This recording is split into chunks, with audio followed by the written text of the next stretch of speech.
আসসালামু আলাইকুম।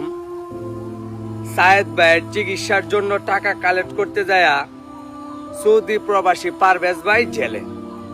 তো ঘটনাটা হইছে, সারা বাংলাদেশে যখন আমরা বক্সের মধ্যে টাকা কালেক্ট করি সায়েদ ভাইয়ের চিকিৎসার জন্য, তখন সৌদি প্রবাসী পারভেজ ভাইও বক্সে করে টাকা কালেক্ট করতে গেছে, কিশোরগঞ্জের ছেলে। তারপরে সৌদি পুলিশ তাকে আটক করছে। তারা মনে করছে সে ভিক্ষুক বা ছিনতাইকারী।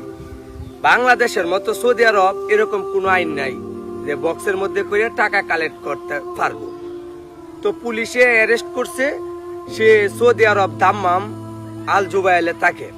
তখন আমার কথা হয়েছে, যারা প্রবাসী আছেন এবং সৌদিতে অবস্থানরত আছেন, আমাদের বড় ভাই বন্ধু বা আত্মীয় স্বজন বা যারা ফেসবুকের মাধ্যমে আমাদেরকে দেখেন, এখন কি পদক্ষেপ নিলে তারে ছুটানো সম্ভব।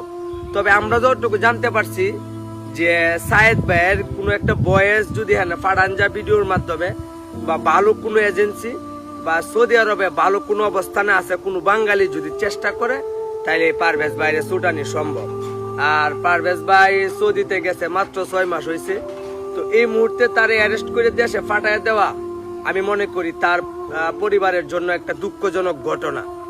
তবে আমরা সায়েদ ভাইয়ের জন্য যেভাবে অনলাইনের মাধ্যমে কাজ করে 30 লক্ষ টাকা 7 দিনের মাথা জোগাড় করার কথা ছিল, সেটা 6 দিনের মাথা 34 লক্ষ টাকা আমি যতটুকু জানতে পারছি কালেক্ট হয়েছে। তো আমরা চাইলে সম্ভব এই পারভেজ ভাইয়ের ছুটে আনার ব্যবস্থা করার।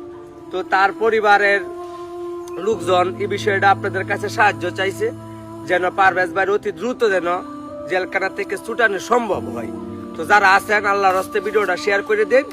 আর সবাই যারা ভিডিও বানাইন, সবার পেজ থেকে ভিডিওটা বানাইন, বেশি বেশি ভিডিও ছাড়ুন। সৌদির মাটিতে যারা আছে, আমরা বাঙালির অনেকেরই অবস্থান ভালো আছে, তারা যেন এই পারভেজ ভাইয়ের ছুটে আনার ব্যবস্থা নেই। আপনাদের কাছে করজোড়ে অনুরোধ, আপনারা অবস্থান থেকে আগায় আসুন, সবাই আগায় আসুন।